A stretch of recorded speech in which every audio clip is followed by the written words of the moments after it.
means entering into the flesh, into life. So reincarnation is when we don't do it once, but we say that was something, so we do it again. So it's the attitude of a child when a child sees you do something that's amazing. The child says, do it again. And an English poet once said that when the Lord God created the world, the sun, the stars to shine, and the planets to revolve around the sun, he was so fascinated that he said, do it again. And it kept on happening. So I'm using this to express an attitude of what we call language, getting to it, of complete affirmation of life. So now the point is this, that every one of these can be seen as a way leading to a center, at which point they all coalesce. And you can get to the center, that is to say, to the transcendence of our ordinary sense of isolated individuality. You can get to the center by following any one of these ways to an extreme. Only it's very difficult for a person who follows this way to understand this way. Or for a person who understands this way, for a person to get with this. Or even between right angles, they're a little difficult to understand. And I imagine many of you here, you wouldn't be in this kind of a scene if, for example, you understood the way of repentance. That was the way that you like to follow, to be in church instead. So I'm starting out with this way because it's the most difficult for probably most of you to understand, and the most repugnant. The extreme of repentance, you know, of course, is the penitente cult. In Mexico and the southwest here, among the Indians, an extreme of identification with Christ and his crucifixion, kind of self-torture. And the extreme of this way is, of course, the penitentiary. The most interesting experiences that many of us have had through exploring the prison world. World is silence. The world of the enemy of society. And that, as a kind of yoga, you know that San Quentin looks like the Kotava at last. Great Tibetan monastery. It's the same, almost the same architectural design. And I lecture at San Quentin about once a year. And the most extraordinary question and the most attentive audience, lots of them. It is a kind of monastery, as society would say, and also kinds of monastery. So I'm just saying these general things to give you an outline of the scheme. And then I'm also going to illustrate these movements by playing music appropriate to them. It's difficult in a short time that I've had to prepare this to find the music perfectly. But this is suggestive, and I'm going to say something about that later. Now then,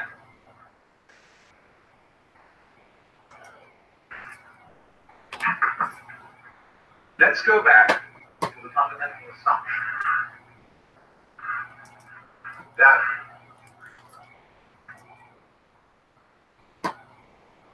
all people,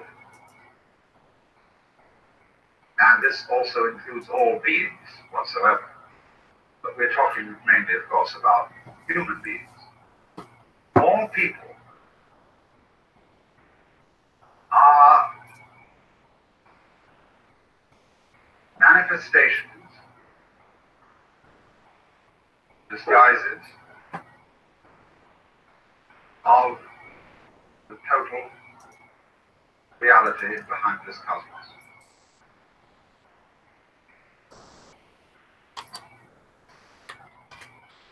And that if that is so, there are not any mistakes.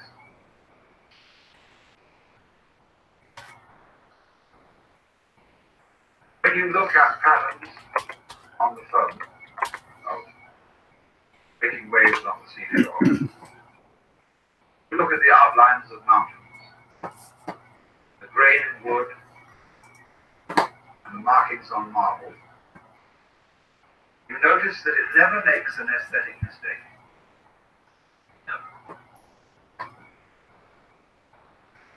Also, when you study plants and you go into their relationships with each other and with insects, the fact that the so-called diseases of plants are the full life of some other kind of organism having a ball. And you see this complexly interrelated world, and you realize that it all hangs together. Mm-hmm. That everything outside the human world is a system of balances where you couldn't have really any form of life without the others going on too.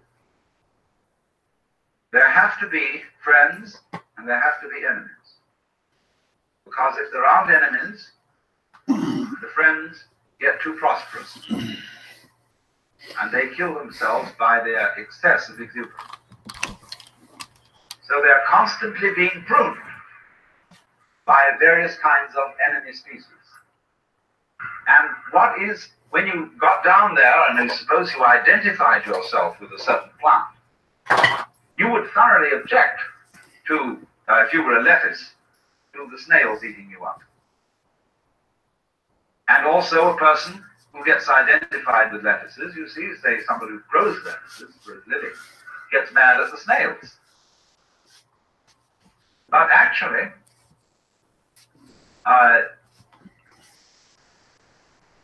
lettuces need snails. Because there would be too many lettuces if there weren't snails. And those lettuces would choke each other. Now, of course, a human being comes in and starts organizing the lettuces, you see, so that the seeds don't propagate in the usual way because he puts them out in rows. And that's a different kind of a seed. And so he objects to the snails. But that's because he's looking at the problem of lettuces from a partisan point of view. And it's quite right that he should do so. What he may not see, because he's taken the side of lettuces against snails, he fails to see that conflict at one level is health at another. Just as conflict going on between microorganisms in your bloodstream is absolutely essential to the health of your organism as a whole. But you're not aware of that conflict going on. Because conscious attention doesn't need ordinarily to focus upon it. And so you don't get involved and you're not anxious about what party is winning and what party is losing. They're keeping up a kind of balance.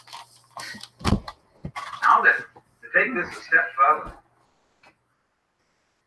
we are all amazingly involved in the process of being human and playing our game and taking our side. And therefore our victories and defeats, our sicknesses and our healths, are things we get mighty partisan about. And therefore we cannot see that human behavior is just like everything else. It never makes a mistake. Only its never making a mistake must include the feeling that mistakes can be made. That's where this point of view would differ somewhat from the point of view of a Christian Scientist, who strives manfully in a way to assert that evil is purely illusory, but doesn't quite grasp the point that the illusion of there being something evil is important and good too. We're not trying to get rid of it, you see. Because if you get rid of it, you would have problems. I could say, for example, that a historical character like Hitler, is someone about whom it is very natural for most of us to feel angry. And that's perfectly right that we feel angry, although he is as much a natural phenomenon as an earthquake. So what we have then is a system of sort of hierarchy, of levels. And at the point where you are involved, you can't stand aside from yourself and look at it objectively in the same way as you look at the patterns of foam on the seashore or the life of the fishes in the tide pools. But to be liberated is to be able to see human life in the same way as you see all other life. And to do that, you have to be able to live, as it were, on two levels. The level of involvement and the level of detachment. And therefore, cultivating the level of detachment is something that is done through the mysterious human property of self-consciousness. Be able to know that you know, feel that you feel. And by possessing that faculty, which is self-consciousness, is being able to reflect upon one's own life, we are able to become, as it were, to go to a level at which our own life is seen in its total context in the universe. That is to say, to realize that yourself is not your ego, which is the standpoint at which you are involved in your game and taking sides, but yourself is the eternal, immeasurable reality that is what there is.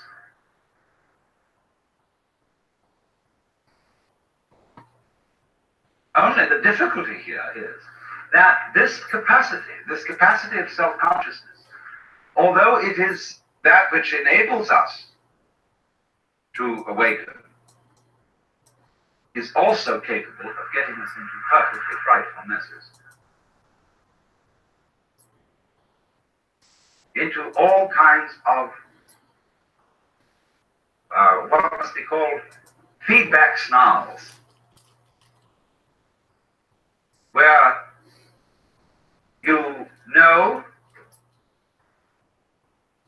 that you know, you can think about thinking. And the moment you can think about thinking, you can think whether your thinking was right or not. Did it come off? Did I do the right thinking? Then you start to worry. Then you start to worry about the kind of thinking you are doing about thinking. And so builds up our peculiar human anxiety.